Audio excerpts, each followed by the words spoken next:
All right, good morning. My name is Wesley Stefanik. I'm the Chief Executive Officer of the Delaware Association of Realtors, and I welcome you all to the 2023 DAR Appraisal Forum. The panel today will be moderated by Mr. Phil McGinnis of McGinnis Commercial Real Estate. And I'm glad that we have some new and some familiar faces joining us on the panel this morning. This is our most registered and most viewed later on event of the year, so thank you all for joining. Please keep in mind that following some initial introductions and discussions, there will be time for questions, so please feel free to put them within the chat box. After questions, we are lucky to have a special guest joining us from the National Association of Realtors, and that is Mr. Ken Fears. Ken is the Director of Conventional Housing and Finance and Valuation Policy for the National Association, and I will introduce him when the time comes. Before I turn it over to Phil, a few housekeeping items. The chat box is open, so if you have any questions for the panel, please feel free to put them there, and we'll get to them as soon as we can.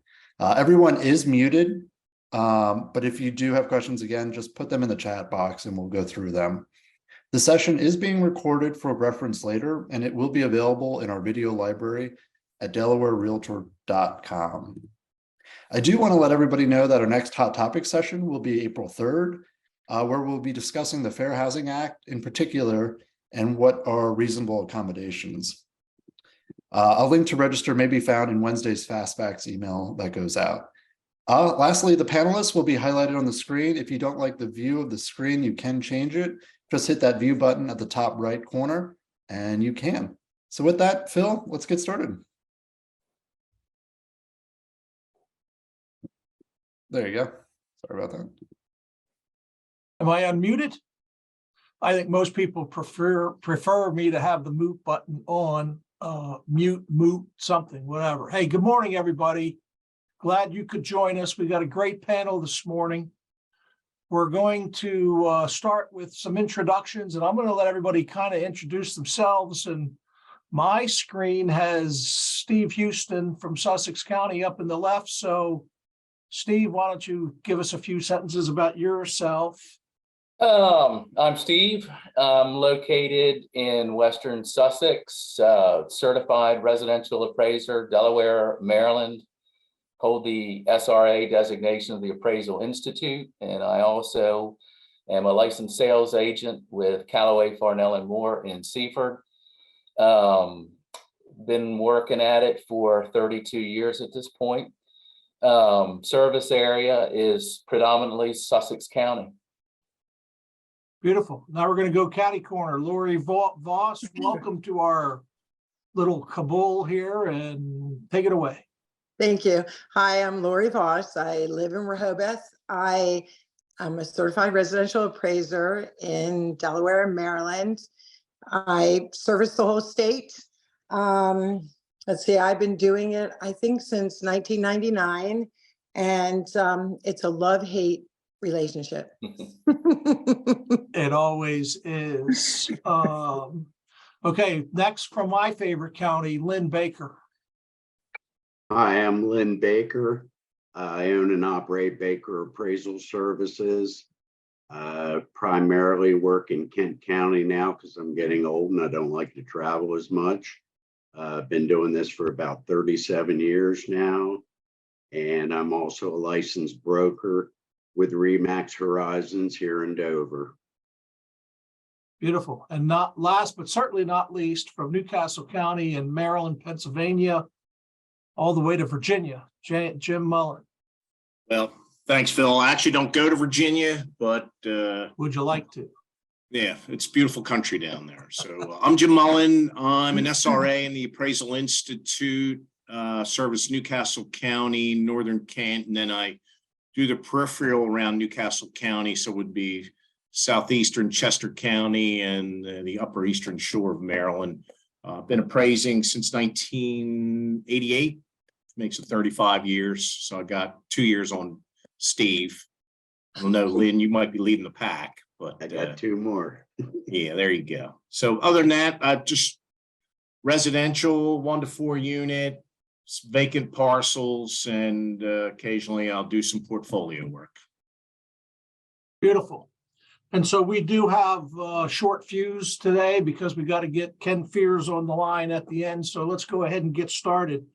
I think the first question that's going to burn through everybody's mind is, what are your expectations of the market over the next 3, 4, 5, 6 months, maybe, of short-term, short-term, midterm, whatever that is. Go ahead, Steve. Why don't you start us out on that one? I don't know. How's that for an answer? At least it's honest. Well, I just made a couple notes, what I've seen. December, January, pretty slow, really slow. More so than the average seasonal slow, in my opinion, as far as workload. Still, I think the market's strong in certain segments, certain areas. Still limited inventory in town. I've been working a lot, and Lori can probably agree with me. In town, Rehoboth, minimal inventory. I did a condo last week right in town, and was just looking at the inventory, and I think the active condos in the town limits of Rehoboth, only like 5 active listings right now. Detached properties in town Rehoboth, 17 listings, and only 4 with less than with list prices less than $2 million.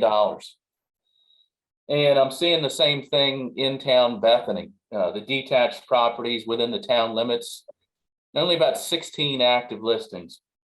Good locations, still selling pretty strong. There was a property last week, Ocean Block, St. Lawrence Street, in town Rehoboth, double lot with a tear down on it. It was listed for $5 million, under contract in 2 days. You know, so I think the good properties, the good locations, if they're competitively priced, still selling pretty quick. Middle market, looking at the west side of Sussex County, anything outside town limits out in the country, 250 to 350,000. Only about 23 active listings in the Seaford 100, Nanticoke 100, Little and Broad Creek, which is like the Laurel and Delmar market area. So there again, and then even less than that, 250 to 300, only about 14 active listings that I saw. So minimal inventory. Talked to a couple agents who had properties in that value range, and there again, you know, within a week they had multiple showings, and contracts pretty quick, you know, less than 2 weeks. So I think, you know, certain segments are still pretty strong, but you know, there's limited inventory in certain segments. So I think since February, the activity has picked up pretty markedly that I've seen. But I guess we'll just have to wait and see. But I'm pretty optimistic. Okay, Lori, you're sort of based in Rehoboth. Well, I am not. The one thing that I find that's different with me is I only wear an appraiser hat. So a lot of times I do interview the realtors, like, and you know, I think my rest of my panel are both. So I always tell, you know, people that realtors project and I use history. And our history has, for that one, you know, low interest rate, crazy market, whatever number you put on it, you know, all those addendums to your contract that they'll go up so much more. I still see that in some, but not as many. I still, like, if my history is good, the market, but I mean, I 100% agree with Steve in that one price range, you know, 250 to 350, people just eat them all up. A lot of those upper sales, I see a lot of cash sales. So, I mean, and, you know, which kind of weed out me, but unless they're going to put it in their portfolio later or whatnot. But yeah, everything. I mean, you drive around Rehoboth and every house they bought now is completely either gone or 100%, I'm just redoing it. It's crazy out there, but I don't know, it's hard to say what the market is. I mean, I hope it's really great because, we all need to work, right? Absolutely. And I Mhm, notice in my practice, we go all over the state too, and mhm, that beach market seems to be recession proof. I mhm. know I say that, and there are people out there that are going to say, hey, you're stupid and wrong, but just the same, I see, Yeah. the 500s down along the beach, typically strong sales, Oh, regardless of what the rest of yeah, the state's doing.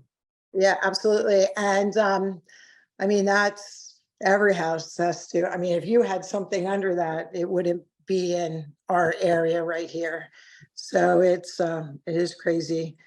But, and then I do a lot of new construction as well too. And, I was worried that the builders were going to lower their prices. And again, having a daughter who just moved to Lewis and bought a new construction a year and a half ago, they are assuring, which I hope is true, that they're just giving more incentives, that they're not trying to lower their prices. So they would hurt. There you go. Yeah. Lynn, what's happening with us? Well, I see a variety of things in Kent County.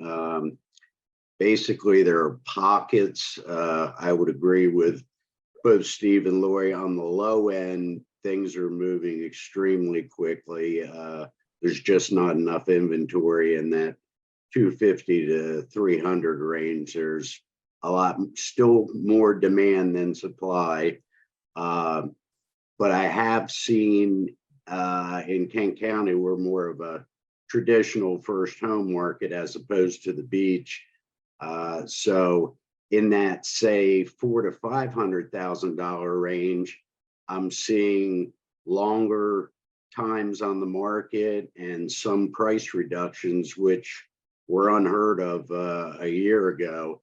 I think the interest rate environment is keeping some of the sales down because people are being priced out with interest rates being, twice what they were a year ago.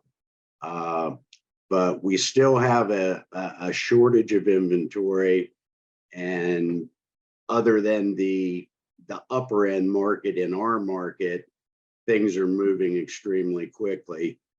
We still have a large influx of out-of-state buyers who are actually willing to pay more for certain properties than they may in fact be worth. So some days I'm the bad guy, unfortunately, but we try to do the best job that we can with the data that we have. And just because someone's willing to pay something for a property doesn't necessarily mean it's worth that amount. So, we have to protect the buyer and the bank in that situation. So realtors, when you're listing your properties, please try and use the comps that are out there and all the data that is available to you, not the owner saying, I want X for this property, because sometimes he might get it and the people on the panel may not be able to get you there. Right. All right, Jim.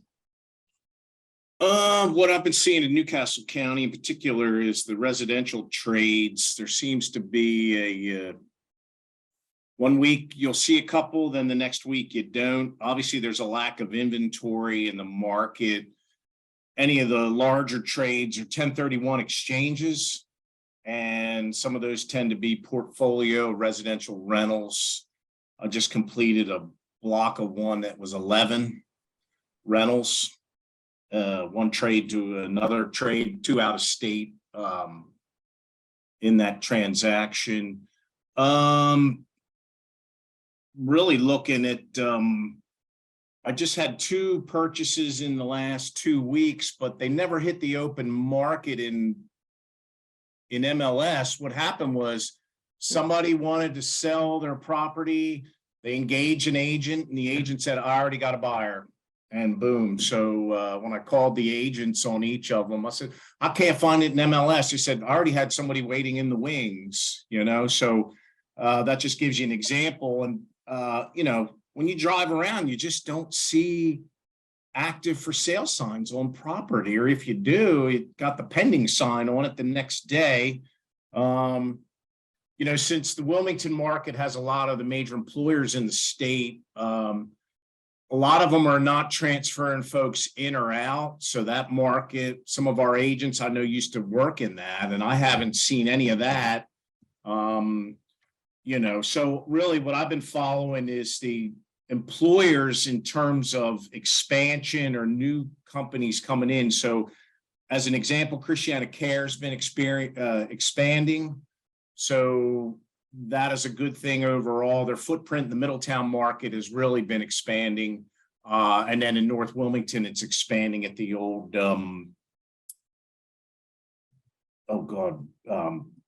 where ICI used to be. I'm dating myself on that one, metal block. But anyway, Route 2, Concord Pike. Yeah. So, that's getting redeveloped again, Christiana Care, and then just paying attention to where the old John Wanamaker's building is, in Site. They're expanding into Alapocus now, so we'll see what comes about with that. But, if you get this more migration in, you're just going to have that demand, but there just isn't a lot of inventory to everybody's point. So, and I've been paying attention to the Northern Kent County market too, and I think that's ripe for employment expansion as well. It's just a matter of if and when. There's a lot of potential there. Just haven't seen it yet. Right. So despite interest rate fluctuations and, you would think under general market conditions with the Fed raising rates that the mortgage rate would just keep right on rising. And I don't think it really has. It goes up, comes down, goes up, comes down. We're sensing that lack of supply is what's holding prices up relative to higher interest rates, higher mortgage rates. Yeah, but I talked to some agents just either in passing, Delaware's so small, you could be in a grocery store and one of the folks you work with is standing right in front of you or right in back of you. And, you just strike up a conversation in the parking lot. And, I always ask, what are you seeing? They're the boots on the ground, the frontline folks, and there's still some folks looking, or folks that got the low interest rate when they refied and they want to move, but then they don't want to, if they're at 3%, they're not taking on a 6.5%. And you try to, figure out a way around that. Well, rates are eventually going to come back down. So you can always refi if you got to move. But, so it's just been awkward in terms of that. So, just to your point, 2023, first 4 to 6 months, just kind of hang in there. Something's got to break at some point. We can't keep doing this, with the rates. All right. So which way is it going to break? For the better or for the worst? I want to be optimistic for the better. Okay. Steve, you see the same thing? I'm definitely seeing more activity from the beginning of February, for sure. I think, like I said, I noticed a market slowdown going into Thanksgiving. Now, Thanksgiving, like I say, December was completely dead. January was very quiet. But, I always say the spring market starts in February in Sussex County. And I really feel like that's what I saw. I had a lot. I got busy in February. The other thing I wanted that I've seen too, which is kind of unique. I haven't seen a lot of this before. With the beach stuff, I do a lot of estate work for the attorneys. And I'm seeing a lot of properties where the mother and father have owned the property forever, 40, 50 years. Now they've died, and 2 or 3 children inherit the property. And I've done a lot of appraisals. The children are deciding to buy each other out, or one or 2 kids want to move on The other one wants to keep the beach house. So I've had a lot of these, and it's been uncharacteristic. So I think there's an uptick in the private transactions. And I don't think these the kids want the property to go on the open market. They're trying to keep them in the family if possible, which has kind of been a different thing. There again, it's an inventory issue as well. But I do think, like I said, that typically the resort market, I think the season starts earlier than later as far as the spring season. And it definitely seemed to pick up in February. Right. Lynn, how about you? Interest rates breaking better or worse and market conditions as we move forward? Well, I think interest rates in the short term are probably still going up, unfortunately. That seems to be the Fed policy right now. But in the medium term, the 6 to 12 month outlook, I think, should become favorable, because you can't just keep raising the rates forever and hope that inflation is going to come down. I mean, I know that's the economic policy currently, but I think we're going to be okay. Like Steve was saying, there are people that are willing to accept these interest rates in the hopes of maybe refinancing down the road. And to piggyback on that, I also do a lot of estate work, and I'm seeing the family dynamic where one sibling wants to buy the rest out. Whether or not they keep the house, however, is a different matter. A lot of times they're buying them out and doing a very nice remodel and then reselling it for a fairly good profit. So I have seen quite a few of those in the last 6 months or so. And that seems to be typical of our overall market too. People are picking up distressed properties wherever possible, putting new kitchens and baths and paint and LVP flooring throughout. And, they're doing very well because the buyers out there want a shiny new product nowadays. And those properties sell in a matter of days, where the older properties that haven't been remodeled may sit a little bit longer just because they don't have the same type market appeal. Right. Lori? I don't know. We can't, all I can think about is when we talk about the market is we can't deny all the new construction everywhere in Sussex County, and somebody has to live in those houses. So obviously the market has to be, we're drawing in everybody to come live here now, right? But I don't know. I also felt when I first started being an appraiser, I'm like, oh, I'm only going to stay right here. Now I can go back and forth to, Middletown, back and forth, wherever. Clayton, look at Clayton. That's who even knew where that was when I first moved down here 30 some years ago. But I think the construction is booming. People are in our area. Real estate is money. So it's great. I don't know what to say about it. Okay. So one of the questions in the chat box goes back to a comment that Lori made during the introduction. And I always fight the same issue as appraisers deal in history. We deal in things that happen behind us. Brokers are always dealing with what may or may not happen in the future, what's expected to happen in the future, and of course, sellers' demands for more. I walk into properties and the first thing, they say, well, this person's, this realtor says I could get this for it, and they don't do that as much over the years, because I think a lot of sellers and buyers are more educated now. And with the internet and with their, Zillow says this and all that, but I do only, unfortunately, we do use history, Right, you're sort of, now that can be good, Mhm. Yeah, If right now. historical prices are Yeah. supercharged, then in a down market, you're going to be overpriced a little bit.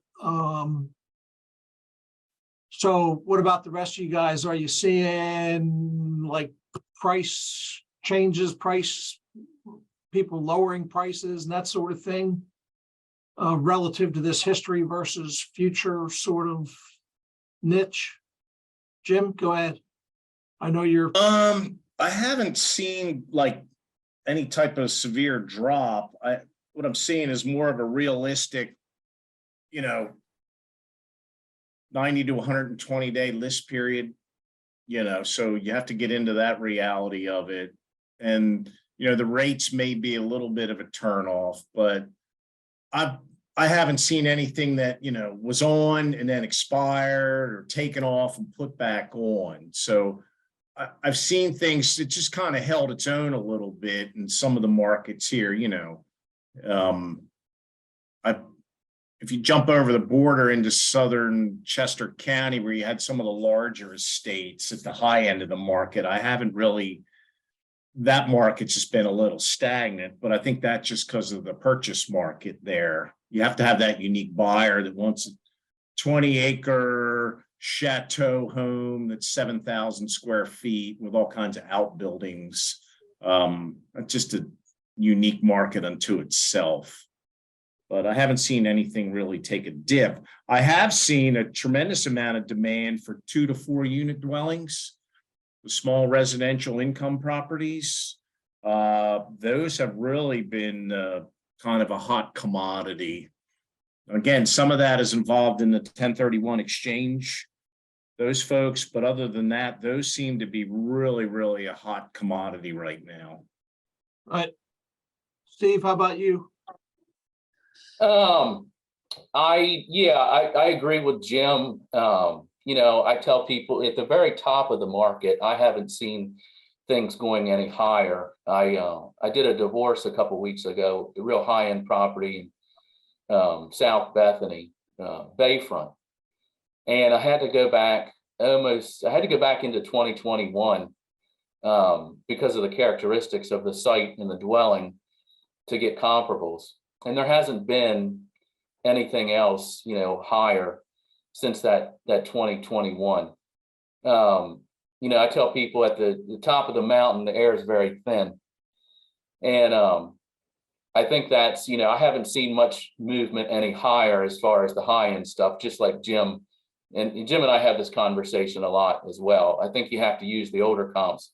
But as far as making upward time adjustments for certain types of properties, that sold back in 2021 or 2022 versus today, we've gotten away from making time adjustments now. Good. And the other thing that I see more and more of now, as opposed to a year ago, are open houses. We didn't see open houses in the beginning of 2022 like you see now.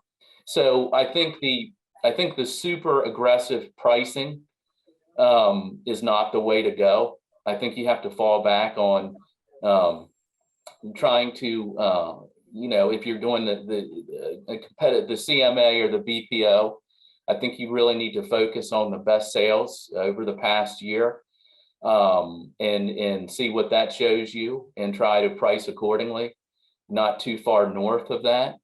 If there's demand there, I still think, I saw last month, I saw a property in town Bethany that was competitively priced, and the contract was like 10,000 over the terminal list price. So I think even if you're a little shy, as far as your, what you consider to be the market demand, I think the market will still make up for that, either, selling for list price or maybe a little bit, over. But I think the days of these multiple offers with escalation clauses, selling for a lot higher, than the list price, I think those days are over. I don't know whether we'll see those again for a while. So. All right, Lynn, you're last up on that one. Well, I would agree with what Steve just said regarding the the days of the many multiple offers with escalation clauses. You know, a year and a half ago, a year ago, it seemed like every property that went on the market had that type situation. And what you're seeing now is contracts that are much closer to list prices. In some cases, there still is a pent-up demand, and they might be a couple of thousand over, and that is the market adjusting for it if you were a little bit shy. But on the contrary side, like I said previously, I have seen some things staying on the market a little bit longer in that $400,000 to $500,000 range around here. Instead of 3 to 5 days, you know, it could be 3 to 4 weeks now. And I've seen a couple that have definitely had to do some price reductions to get the property sold. Generally not major price reductions, but you know, 10, 15,000 in some cases. And we just hadn't seen any price reductions for several years. I mean, the only way the prices were going were up. You know, I think we've definitely stabilized and leveled off at a point now, and people may be waiting to see what happens, as we were discussing, you know, with the short-term interest rates and where the market's going to go in general. I saw somebody posted a question online there. Is there any difference between a refinance appraisal and a private appraisal that you may do for an estate, whatever? The process is the same and always should be the same. The only difference is the format that the report is delivered with, basically. So I hope that answers their question. Right.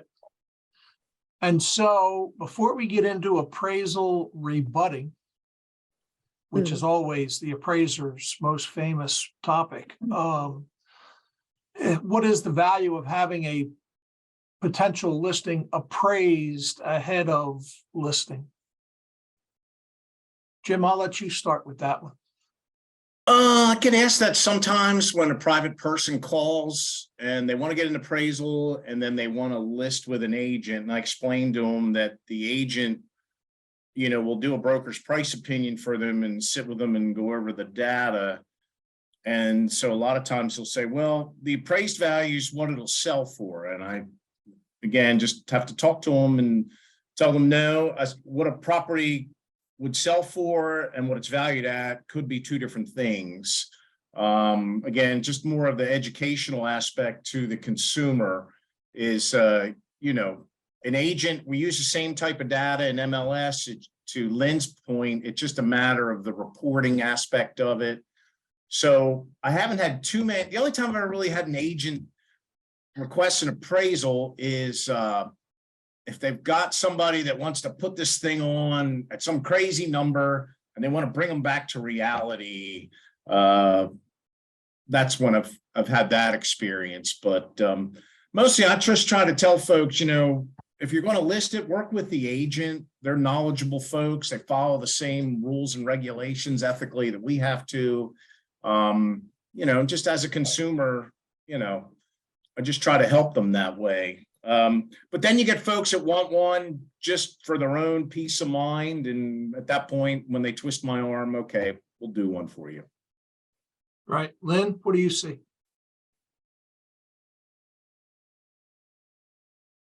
Did you say, Lynn? I'm sorry. Yeah, the question is, Yeah. should you get an appraisal before you go to the listing phase? I actually do the same educational process as Jim was talking about, but I get calls from agents on properties that we do appraisals for, because in Kent County, we do have some unique properties. You know, maybe it's a big cape on 11.5 acres with a couple of outbuildings and features that, you know, you don't find in a tract subdivision. And sometimes the agents will refer me either directly to the homeowner, or they will actually order the appraisal just so everybody's on the same page, basically. because the range on those type of properties can vary quite a bit depending on the features, condition, etc.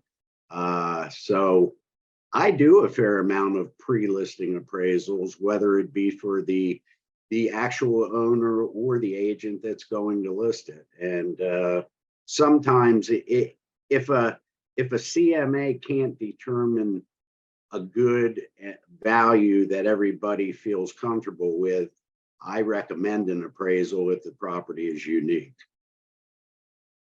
Okay. Lori, what do you think? Well, I mean, unique ones are hard. I mean, I agree with what he's saying in that respect, but I always tell them to save their money. That again, I'm the appraiser and the realtor is going to project, and I'm using history, and history changes every day. And if you don't need one, I would definitely go with sit with the realtor who's going to list your property or interview a few of them. But that's what I tell them. But back in the day, I did do a lot more for a couple of real estate offices that wanted to keep them in the home, because if they were days on the market for a number of days just to show, but we're not seeing that right now. I see a lot of people putting in there about asking us things that were pretty interesting, but I don't see the whole thing. Right. Yeah, I'm sorting through the questions. Steve, how about Yeah. you? Do you The appraising before pre-listing, you- I tend to shy away from the pre-listing appraisal as well. I tell people to listen to their agent. You know, if the agent's done a good CMA or a good BPO, I mean, we all know that typically if you do a pre-listing appraisal, the homeowner's not going to be happy. You know, they're not going to be happy. Let's be honest, okay? So save your money. If there's nothing you can tell them that's going to make them happy, listen to your agent, put the property on the market for whatever you feel it's worth, and see what how the market responds. The properties, you know, if the property's on the market for a month, you know, what does that tell you? It's overpriced. You have open houses, nobody shows up, it's overpriced. You know, and then at that point, you know, if you want to have an appraisal, then maybe that's a better option at that point. But you know, if it's been on the market, it's getting exposed, you know, it's time to reduce in increments until you get showings or an offer. That seems to be, you know, in my experience, the best way to handle the situation where the homeowner is not in agreement with the agent. But I think the agents, you know, you've got to be firm. There's some people you're never going to make happy. We all know that.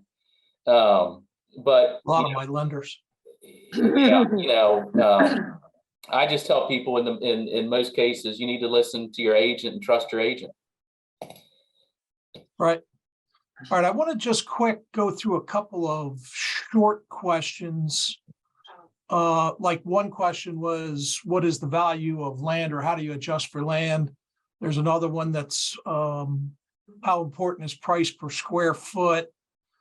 There's another question, what's the average price of a pre-list appraisal? Well, you know, we can't tell you what we all charge for pre-list appraisals, I'm sure, because that's price fixing. To me, a pre-list appraisal is the same as any other appraisal. So whatever my single family fee is what I charge. The value of a square foot adjustment is, I mean, that's beauty's in the eye of the beholder. Depends on the type of the property. Some appraisers are going to use gross size, others will use price per square foot. That's just a unit of comparison.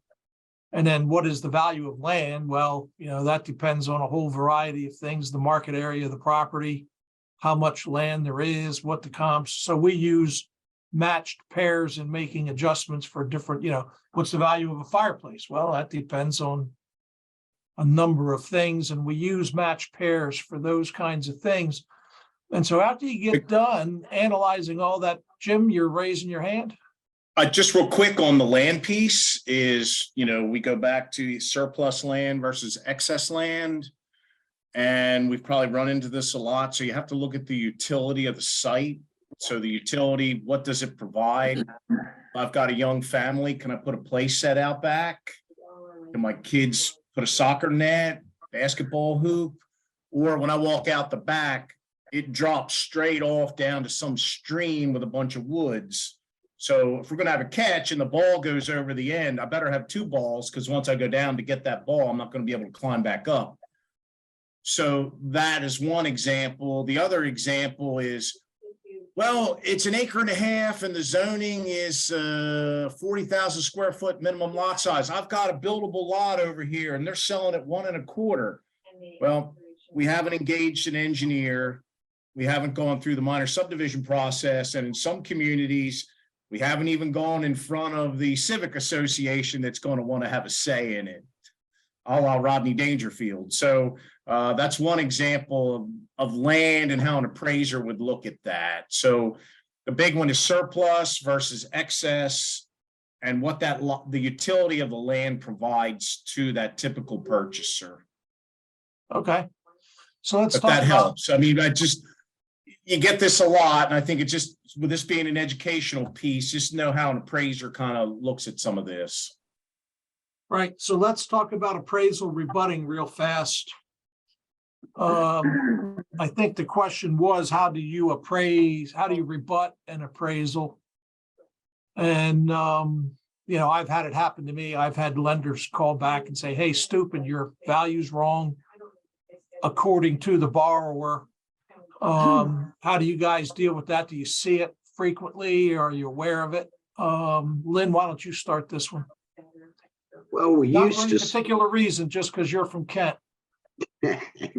we used to see it a lot, to be honest with you, but in the past many years, I have not seen very many value issues. Basically, hopefully, if you've done your job correctly and explained what you've done, everybody understands that this is what we feel the value is.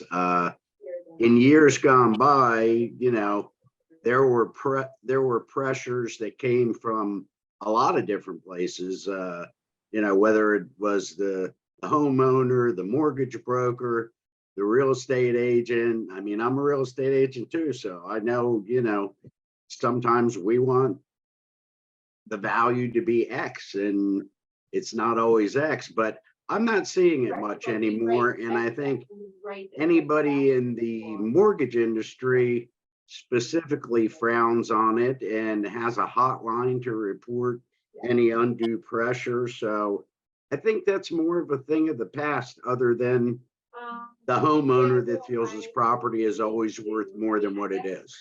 I guess that particular. And I hope that answers that question. Right. Yeah. Steve, how about you? Not so much this past year. I mean, I always will review an appraisal. I'll always review an appraisal. If there's another comparable, which is brought to my attention, and I feel it warrants putting it on and adjusting it, sure, I'll do that.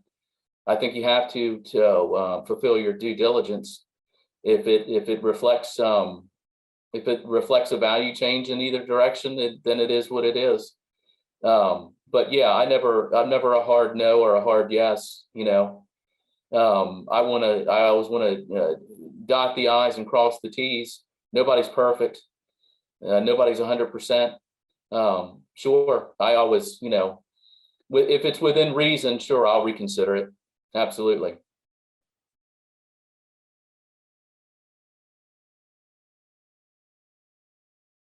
Muted. Mute me. Okay. So, Jim, why don't you go next on the rebuttal thing? Because I know you're pretty experienced at that. Well, just a little bit, especially on those corporate relocation appraisals. But with regard to that question, I haven't had I had some in the residential market, but it's the folks that had the pie in the sky. Like I had a new construction waterfront, the Elk River. I mean, I came in at a good number, but he was looking way above. So I just explained he's got to go back to the lender and provide some data for me to consider, and I never heard any more. But if I have a purchase and I'm struggling, I always talk to the agent see what they used in a broker's price opinion to see what I may have missed. And to Steve's point, I'll always consider it. I always leave the door open, so to speak, because at the end of the day, as an appraiser, we're looking at the value of substitution. If that buyer is looking to buy this property and they can't, what else are they going to consider?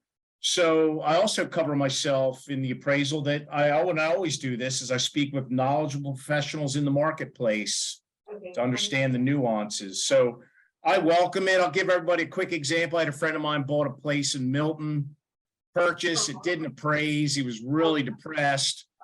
And I had him go back to the appraiser and say, would you consider additional data? And if I provide it, will you consider it? And so he did, and I just call it throwing a larger net, looking a little further out, and finally it worked out for all parties involved. So I think as an appraiser, to Steve's point, we can't be this egotistical somebody that's the complete authority, because we work with other knowledgeable people in the marketplace that we have to share with. And Lori, that's Yeah. Jim's speech, but for those of us who know everything, what do you think about that? No, the only thing I want to add, because I loved what all of them said.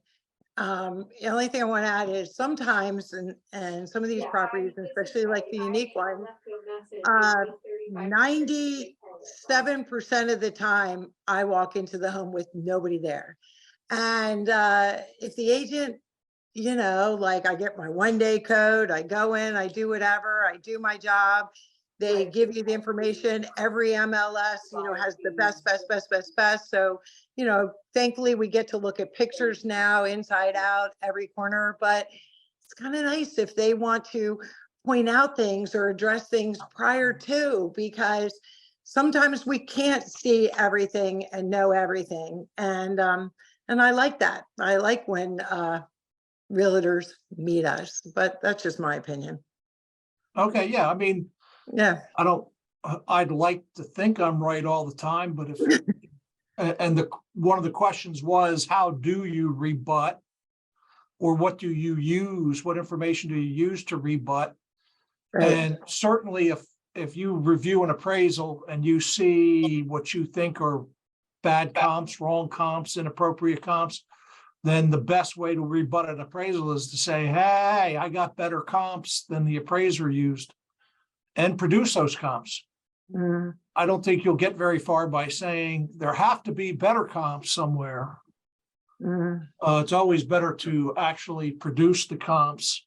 All right, we're getting down. There are like 50 questions I'd really like to ask, but one of the questions that we have to ask before we get to the NAR guy, Ken Fears, is when we talk about unintended bias and diversity issues in appraisals, do you sense that the appraisal industry, not just We5 or the Delaware appraisals, but generally speaking, do you think appraisers have an easier time combating unintended bias in a market like we're currently experiencing, or in a super rising market or a super declining market? Did you understand sort of what my question is? I view our current market conditions as, being middle of the road more so than, increasing or decreasing. We're sort of rolling a little bit. So is the unintended bias more likely to occur in this kind of market or in one or the other markets on the extreme? I would say on the extreme, because you've got multiple players in the market, both at the buyer end and the seller end. That's just my professional opinion on that. I think in a stable market, no, because the ebb and flow in the market is, to your point, it's steady. It's not a seesaw where it's leaning one way or the other, so that's my take on that. All right, Lori? We live in our small little bubble here. So I don't see a problem here, but nationally, I really can't really comment. I'm not feel I know enough to say. Okay, Lynn? I'm not sure I understood the question, Phil. Are we talking about, what type of bias are we talking about here? Unintended bias, for that matter, intended bias. You know, you hear these stories. I read the trade journals and all that kind of stuff, and I hear about bias. Some people are intentionally biased. For the most part, I'm going to give you the benefit of the doubt, and I don't say mean, you know, to me, intended bias, I don't think is quite as frequent as unintended bias. And so is unintended bias more likely to occur in a market like we're experiencing now, where you have some price increases, some price decreases, or versus a market that's steadily increasing or a market that's steadily declining? Yeah, it's always a difficult question to answer. I mean, in a perfect world, you hope there's no bias, but Right. I would agree with Jim on that point. I think it would be more in a volatile market than a stable type market. If we're talking unintended bias with regard to values, if you're talking about the other type of bias, I don't think we see a lot of it in our market, as opposed to, say, an urban setting where there has in fact been intended bias toward, whether it be a racial, religious, etc. I know in all the residential appraisals that I do, I have to blur out family photos, religious artifacts, anything that indicates anything about that particular family, so there is no chance of there being that unintended type bias towards the house, the homeowner, the buyer, whatever the case may be. So I don't know All if right. that answered the question or not. Yeah, sure. Steve? Well, you know, we as appraisers like stability, you know, no sudden movements. Mhm. I like Lynn, I've never seen a case of intentional bias or heard of any or had any experience with it. I think the unintended bias, you know, when you get quick changes in market direction, whether the market's going up or market's down, you have to be very careful to not get carried away with the momentum of the direction. I think Right. that's more of an issue. So Okay. And Wes, before I turn it over to you for Ken, there is some chatter about what are the most valuable features, and is there a list of features that add value, and what is the adjustment value of these features? I will tell you, the only time, I shouldn't say the only time, the most relevant time I saw that list was when I was taking the appraisal courses, and a great instructor from Ohio named Casey Hamilton came to class equipped with this list of features and the adjustments. And Darn that rascal taught me that such a list of those features is probably inappropriate, because different features mean different values in different market areas. So if you're working with $100,000 to $200,000 price, the value of a fireplace is different than if you're working with $300,000 to $400,000 prices. The value of some land is different with large acre lot, large lot properties than small lot properties. So, you know, we really can't give you a list of what different features are priced for adjustments or that kind of thing. It just totally depends on market reactions to in the market area. And so, Wes, you're going to say to everybody that you're recording the questions and you'll get them distributed to us, and we'll try to get you some quick answers, short answers that you can distribute to everybody. That's the exact answer I was going to give you. So Phil, thank you so much for moderating today. Thank you. Jim, Lynn, Steve, Lori, thank you for participating. We are going to kind of transition this. Phil touched on the issue a little. Everyone has heard, or probably has heard, I believe we might have sent out articles in our information from time to time on the bias across the country that exists in the appraisal world. And we wanted to kind of give everybody more information on that from someone who's an expert on this at our national association. And give me 1 second, I have to adjust the screen here.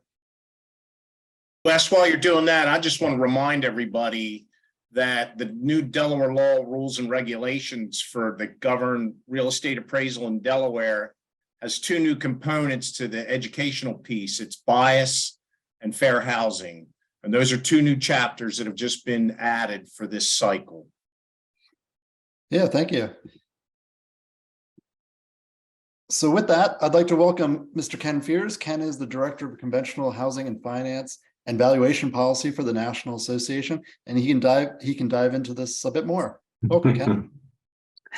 Good morning, everyone. Thank you, Wes. This obviously bias and appraisal evaluation obviously has been a very central issue in the media quite a bit in the last couple of years, and it's something that we've weighed in heavily on at the national level. The PAVE task force, which is an intergovernmental agency, or excuse me, task force put together from all the government agencies, whether it was HUD or VA, USDA, as well as the guarantee programs, Fannie, Freddie, and the regulators, the Fed, FDIC, and OCC. They've been looking into this issue heavily. We reached out last spring, immediately after they came out with their initial plan for how to investigate it further and begin to remediate discrimination in valuation with our own efforts and what we plan to do going forward. And the reason we did that was twofold. One, we need to acknowledge it does happen, even among our membership, and that we're going to be proactive with the regulators, and so that we have our ability to affect change in the industry. Now, so what does this mean? First, we reached out to TAF earlier last year, or excuse me, the Appraisal Foundation, urging them to require fair housing training as part of their licensing requirements at the state level, but also their ongoing continuing education requirements. This really parallels what we urge state regulators to require of our agents, our real estate agents within the community. Secondly, we've been very active in trying to recruit new appraisers of color. And this actually isn't new. About 10 years ago, I actually am a recovering economist, as I like to say. I used to work in a research group. And 10 years ago, we did a study looking at the demographics of the appraisal industry and the early efforts at modernization, including the AVMs and the influx of AMCs. And it was very obvious then that we had a bulge of baby boomers in the industry that were going to begin to retire, and we were going to have an issue with having enough appraisers. Now, some of the regulatory dynamics created kind of a false sense of shortage earlier than that, but the point being that we realized we needed more appraisers in the industry, and we needed to ramp up efforts to bring them in, but also we needed to ramp up efforts to diversify. And so NAR about 3 years ago started a program called the NARspire, which is actually an effort to diversify or bring new diverse recruits, not just in appraisal and real estate brokerage, but also into the inspection and mortgage brokerage process. We've also partnered with Fannie Freddie, as well as the Appraisal Foundation and the Appraisal Institute on the Appraisal Diversity Initiative. And this project holds programs around the country explaining what this trade means and what a day in the appraisal profession looks like. So what are the pain points? What's the upside to it? And tries to match potential appraiser candidates with guides so, and not just supervisors per se, but people who can help them mentor them through the process. But this program also provides scholarships, helping offset the cost of the coursework as well as materials. And then at the end of the day, actually matches them with supervisors so that they can begin to complete their coursework. So NAR has been very active in beginning to diversify the next generation of appraisers as a means of addressing some of these bias issues. Another thing that's come up, and it's been, on that same note, I should say, we've reached out to the Appraisal Foundation, and we're urging them to begin to change some of the requirements for experience, not to dumb them down or reduce their requirements, because we don't want to create a situation where we might inject risk into the valuation process, but looking at parallel industries where a prospective appraiser or trainee might actually gain experience that they can utilize to offset the requirements of an appraiser trainee, such as in the brokerage industry. All that experience, touring properties, looking at the various facets, collecting data, that can be used, we think, to help offset some of the requirements of that experience in education. So we've urged TAF to adapt some changes there. But also we are, to date, really what we're dealing with are allegations of appraisal. And I say just allegations, not because that they aren't present or we don't have very hard evidence of it, but because we don't have legal clarity. Not one case has become to a legal resolutions. We've had settlements out of court, but for us to provide the kind of sound, credible tools and education that our members need, actually need legal clarity. So we actually had a call just Thursday with one of the head litigators of the Department of Justice making this point. He took that back to his team saying, hey, we need to dig in and provide clarity, not just in cases where there is discrimination found and they can provide a credible example, but where there isn't, and explain why and why not. So that we can provide much more clarity to the market, not just consumers, but also appraiser practitioners on that front. And then finally, on this front, we've been delving into the reconsideration of value process. The FHA put out a request for information on this just a few weeks ago. One of the problems, they responded with a coalition saying, hey, you can't be doing this by yourself. We need a consistent reconsideration of value process across all the agencies. So we need Fannie, Freddie, FHA, VA, and rural all to have a consistent process along with the bank regulators, so that we aren't trying to figure out each process. It needs to be transparent. And frankly, if you're dependent on a reconsideration of value, you're already putting the consumer at the potential of losing that, that home, because it delays the process. Really, we need to equally emphasize more communication up front. And I think you saw that in some of your questions. What information can we bring? What can the consumer or the agent bring to the appraiser to help eliminate the gray area of this property, help show like what makes others comparable, and create a process that doesn't create kind of a spin cycle where the requirements are very clear for all parties concerned. Beyond the bias issue, we've also been looking at appraisal modernization. So we've seen a lot more increased use of AVMs, or automated valuation models, desktop appraisals, and hybrids in the wake of the pandemic. Sorry, hope I didn't freeze up. Can you all hear me? Okay, it's showing that I've got a bad connection, but so we've been looking at modernization, also with the use of some tools like data collectors, and I'll get to those in a minute.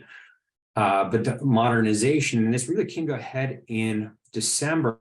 The House and Senate passed a bill that would have required the Secretary, or requires, I should say, the Secretary of the Treasury to look into modernizing the VA's appraisal program. This means, and what this specifically meant was, under what circumstances should they allow waivers of an appraisal? When should they allow for desktop and hybrid appraisals?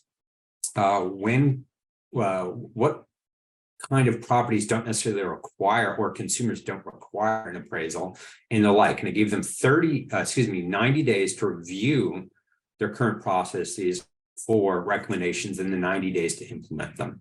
Now, NAR actually supports reasonable modernization that doesn't introduce risk to the system, even though we think traditional appraisers are the best option. However, we felt like this bill was very poorly constructed and implemented. One, the VA program is not a dynamic program built to really withstand, new forms of risk injected into it. The vast majority of the borrowers don't put down. The beauty of the VA program is there isn't a down payment. There's an insurance premium, but not that down payment. You can juxtapose this with what's going on at Fannie and Freddie, and they don't allow waivers for anyone putting down less than 20% on purchase loans. They don't allow waivers on condos or co-ops. Of risk prevention going on in these programs that were kind of being ignored in the VA program.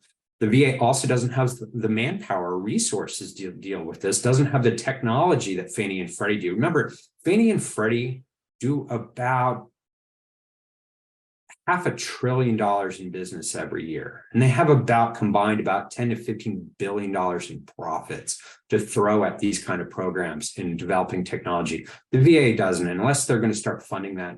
They shouldn't be making these kind of requirements in the VA, and certainly not in this kind of time frame. Fannie and Freddie have developed their their AVMs and their hybrids over about a 5 to 6 year period. Giving the VA 6 months to implement this isn't realistic, and it could put this very important guarantee program at risk. So again, we support, implementing technology where technology makes sense, but this was not a good example of that. Obviously, the VA could modernize in some way, but this time frame isn't realistic, and it needs to be tailored to this very unique program and we certainly don't want to jeopardize the hard-earned benefits of our veterans. And so finally, on the modernization front, I wanted to talk about data collectors for a minute. And this is something that just came out of, and when I say pilot at Fannie Mae and Freddie Mac, these are kind of research and development programs that they keep internally, and they basically don't bring them to light so that they can incubate with regulatory oversight, but they can do so with entrepreneurs feeling like their intellectual capital won't be taken. So that's why they do it this way. And they also can throw money at this to make sure that it works. They can have small kind of group test programs with it. And so what they've been doing is using data collectors who will collect data. And again, kind of an outgrowth of the pandemic environment where the data collectors can come in, they can collect data about the property. And then that process is separate from the appraisal. They would then provide the data, the AMC, to the lender. The lender then shares it with Fannie and Freddie. Fannie and Freddie make the decision of whether a waiver is reasonable. And then if not, whether a hybrid is reasonable. And if no hybrid is not, it then goes back to traditional appraisal. This process was cemented just a week or two ago by Fannie Mae, in its Value Accept program. It's newly renamed Value Accept program. And so what's really new here, they'd already had waivers. And again, they limit waivers to those where there's more than a 20% only in the case where there's at least 20% down payment. They don't allow them for purchase or, on condos or co-op on purchase money loans. They do on refis. But the wrinkle here is this bifurcation of the appraisal process, where you've got these agents, or I should say entities. Sometimes they're realtors, sometimes they're videographers and photographers, sometimes they're insurance agents collecting. The different agents who are involved in this pilot, there are 6 of them, have tried different methodologies. But they go in, they collect the data, often using 3-dimensional technologies, sit on an iPhone. They then share it with the AMC, as I mentioned earlier, who shares it with the lender and then forwards it on to the Fannie and Freddie for doing that. Heard a lot of mixed reviews so far, and when I say that mixed reviews, I'm speaking specifically to agents and brokers who've worked with them. In some cases, the technology worked very smoothly. In some cases, it took 3 and 4 times for it to work. Multiple data collectors had to come out. The idea, or the proponents of the program argued that it would save time, potentially reduce costs, and it might eliminate instances of bias, since the appraiser is then separated from the process. There are a lot of arguments to the contrary, but again, we're waiting on to see how the program actually works in place to validate whether those assertions actually hold or not. But that's the behind the program. Now, some concerns on the legal front have come up about these programs. One, if the data collector, when entering the property, do they have the license to be inside the property? Do they have the insurance to be inside that property? And is the physical property secure? Now, Fannie and Freddie actually require the lenders utilizing data collectors to do annual background checks, or I should say Fannie does. Freddie has not said whether they will or not. They do not stipulate what that background check means. And we've heard of some issues with those background checks to date. Again, one in particular, but time will tell. We've heard of similar instances with agents and videographers and the like. But so time will tell how that fleshes out. But then there are issues around, so if an agent is actually collecting the data, does their broker license cover them for conducting this business inside the property? Culpable for the quality of the data that they collect? If they're using one of these 3D scanning or technology tools that's provided by an AMC, are they culpable for the quality of the data that's collected through that technology? And then for the appraiser themselves, are they culpable for the data that is used in the analysis if it's collected by a third party? And then finally, for overall, what about the security of the data that's collected? Not just the physical security of the home when someone's inside of it. If you've got someone coming around a 3-dimensional tool that also takes very detailed data, and they're doing this 10, 15 times a day, how secure is the data when they're uploading it to the AMC to the lender, and then the lender to Fannie and Freddie? Fannie and Freddie have a secured API that they're utilizing, but there's questions about the security along the way. You could have personally identifying information here. As someone pointed out earlier, how do you screen out all the information about the race or ethnicity or gender of the person involved? What about the security of families and children? What about the security of veterans or active duty personnel or famous persons? Ironically, a property came up in Washington just a few days ago. That was the Kennedy estate. And I was curious because it was in a neighborhood I used to live in when I lived in that sounded better than it really was. It was it was a rent controlled building that happened to be nearby, but it was owned by the Kennedy estate. And when you looked it up online, it was completely blurred out. How are they going to deal with potential security issues with having all, a repository of all this information? And oh, by the way, as you take those scans, not only are you providing a blueprint of the house, but you're also providing a blueprint of the security of the house for some nefarious actor. So there's a lot to think about in this process, a lot of legal uncertainty remaining. So I went a little bit over my 10 minutes. Hopefully we have some time for any questions that you might have. Thank you, Ken. Give me 1 second here. Okay. Well, I just quickly wanted to say again, I know I've gotten a bunch of direct messages as well as the messages that are in the chat. Ken, I don't know if you can see the last comment from Mia, but again, I will compile all these. Obviously, this session should be 2-3 hours long, but it's not today.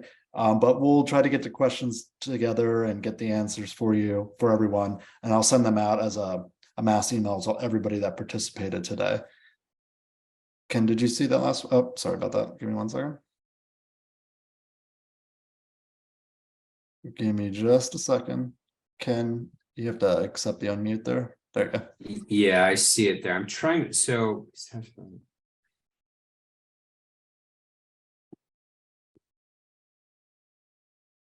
Okay, so I think what you're alluding to is with appraisal waivers. Mia, correct me if I'm wrong, but why could a value be satisfied when it falls on plus or minus whatever the percentages are? Or is that correct? Are you talking about an appraisal waiver in a sense, like if an AVM is plus or minus around a value and whether Fannie and Freddie would accept that value? On the assumption that's what you're talking about. Again, if they're that plus or minus that they're comfortable with really it only applies when there's already a 20% down payment. So they're very unlikely to be exposed to the value risk, because that the assumption is that counterparty, whether it's the private mortgage insurer or reinsurer, is going to take any of those losses. So they're not concerned about being exposed to that severity losses on any delinquency or foreclosure, because that there's enough either down payment or counterparty credit risk coverage that they won't get exposed to it. Does that help? I don't see her responding, so let's hope that's that. Yes and no. Yes and no. Mia, we'll unmute you here for a second. Hi, Ken. Thank you for answering that. I do understand like a 20% down, yet they, the investor would have the less of the risk. I get that. However, majority of the people, they do not have that kind of a privilege to actually put down that kind of money. So what I'm asking you is, why can't we actually set this some sort of kind of percentage, even if it's they're only putting down 3.5%, or that using VA or FHA 3.5%, or conventional 3% down? Why couldn't we? Since this is an opinion, right? I know our appraisers doing fantastic job. I get that, but why can't we just put plus and minus 3%? If it falls under that, why can't we just okay with that? I mean, majority of the people do not have the luxury of putting down 20% to have a appraisal, waiver, none of those kind of stuff. So I'm just saying, like, it kind of, like marketed out a lot of people. So you're saying, why can't we get more appraisal waivers? Is that right? Yeah, just a plus and minus. I'm not even asking like a, complete appraisal waiver, but if the opinion of the value falls under, maybe 3% up or 3% down, and because I have seen a couple of the appraisal coming in like on a $350,000 house, $5,000 short. And I know our appraisal panel, you guys are also the realtors, so you kind of know. And then if we rebut it, then you kind of go, yeah, you're right. There's another a property just went under just settled. Okay, I could use that. However, some you can't even rebut over 5,000, and then the buyer doesn't have that money, seller don't have that money to. Okay. So why won't the investors allow for a larger distribution around that valuation? Right. So that's not something obviously determined by the National Association of Realtors. That's determined by those individual investors, whether it's Fannie, Freddie, the FHA or rural, and that gets to their risk tolerance. Only about 35% of loans in Fannie and Freddie put down less than 20%. You're talking about when you look at the overall market where there is a higher share of loans that put down, you're talking about FHA and obviously VA, but again, that's only about 20% of the market. So it's about 45% of the market put down less than 20%. So still the majority do put down more than 20%.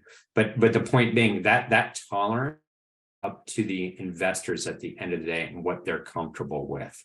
And that's